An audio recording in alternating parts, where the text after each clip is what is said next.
Un code gouvernemental top secret vient d'être déchiffré. Impossible. Comment t'as eu ce numéro? Par un garçon de 9 ans. Personne ne doit jamais savoir ce qu'a trouvé cet enfant. La seule personne qui puisse le sauver Tu veux me faire croire qu'un gamin de 9 ans a déchiffré les codes du gouvernement? est l'agent spécial Art Jeffries. Simon, qu'est-ce que ça raconte? Ça, on s'en fout. Il peut tout décrypter. Et c'est pour ça que sa vie est en danger. Baisse-toi!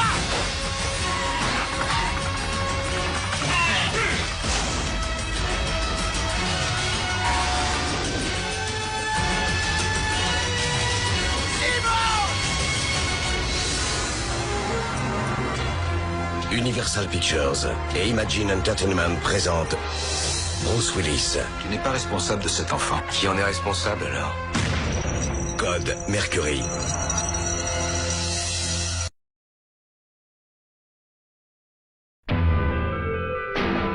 Il a 9 ans. Il s'appelle Thomas. C'est un surdoué. Il croit au Père Noël. Il a deux passions.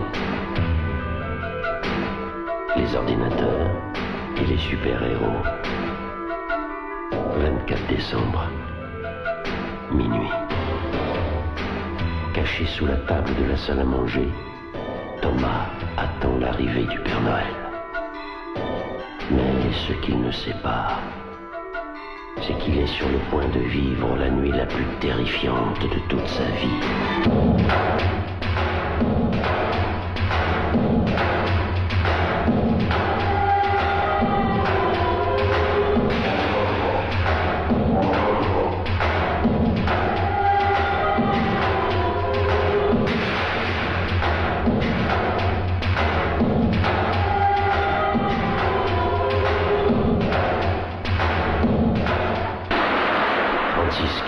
Code Père Noël. Si la vie est apparue il y a environ 1 milliard d'années, il faudra attendre 400 000 ans pour observer le prodige que furent les premières cellules nerveuses. C'est alors que la vie telle que nous la connaissons apparaît, des cerveaux en formation de seulement quelques milligrammes. Il est impossible à ce stade de déceler quelques signes d'intelligence que ce soit. L'action est plutôt de type réflexe. 1 neurone et vous êtes en vie, 2 neurones, vous bougez. Et avec le mouvement, des choses intéressantes commencent à arriver.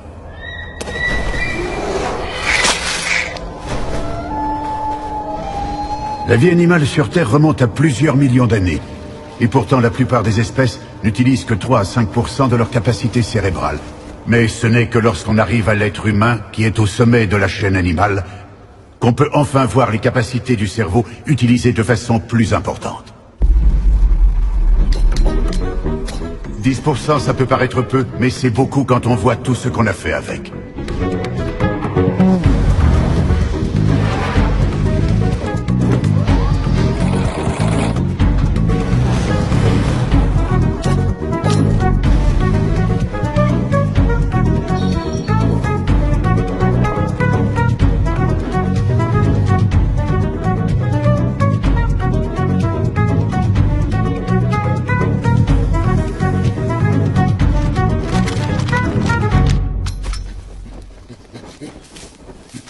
Parlons maintenant d'un cas particulier.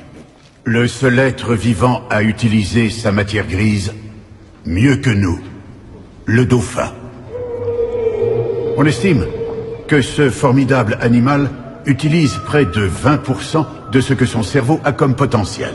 Ce pourcentage le dote, entre autres, d'un système d'écholocation considéré comme plus performant que n'importe quel sonar inventé par l'homme. Mais le dauphin n'a pas inventé le sonar, il l'a acquis naturellement. Et de là découle le point le plus crucial de la réflexion philosophique que nous avons aujourd'hui. Pouvons-nous en conclure que l'humain s'intéresse davantage au fait d'avoir qu'au fait d'être? Pour des êtres primitifs tels que nous, la vie semble n'avoir qu'un seul et unique but, gagner du temps. Et cette avancée dans le temps semble également être le seul véritable but de chaque cellule qui nous compose. Pour atteindre ce but, la masse des cellules qui font de nous des vers de terre ou des êtres humains n'a en réalité que deux solutions. Être immortel ou se reproduire.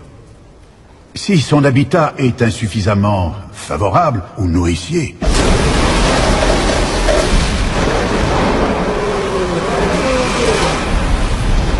la cellule choisira l'immortalité. En d'autres termes, l'autosubsistance et l'indépendance totale. D'un autre côté, si l'habitat est favorable, elle choisira la reproduction.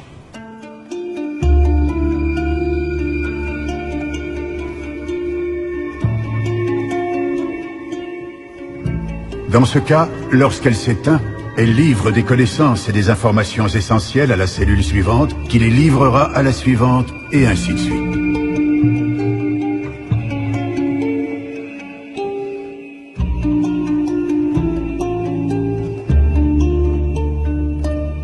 C'est ainsi que l'apprentissage et le savoir sont transmis à travers le temps. À quoi notre vie ressemblerait si nous avions accès à, disons, 20% de notre capacité cérébrale? Ce premier stade nous permettrait d'accéder à nos fonctions corporelles et d'en prendre le contrôle. Monsieur ? Oui? A-t-on des preuves scientifiques de cette thèse? Pour le moment, ce ne sont que des hypothèses. Je le reconnais. Mais quand on y pense, il est troublant de constater que les Grecs, les Égyptiens et les Indiens connaissaient la notion de cellules des siècles avant l'invention du microscope. Que dire de l'exemple de Darwin, unanimement considéré comme fou quand il a présenté sa théorie de l'évolution? C'est notre prérogative de bousculer les lois et les règles, et de passer de l'évolution à la révolution. 100 milliards de neurones par être humain, parmi lesquels seulement 15% sont activés. Il y a plus de connexions dans le corps humain qu'il n'y a d'étoiles dans la galaxie. Nous possédons un réseau d'échange d'informations gigantesque auquel nous n'avons presque aucun accès. Monsieur ? Oui? Quel sera le prochain stade ? Le prochain stade consisterait probablement à contrôler nos semblables. Mais il faudrait au moins être en mesure d'utiliser notre capacité cérébrale à 40%.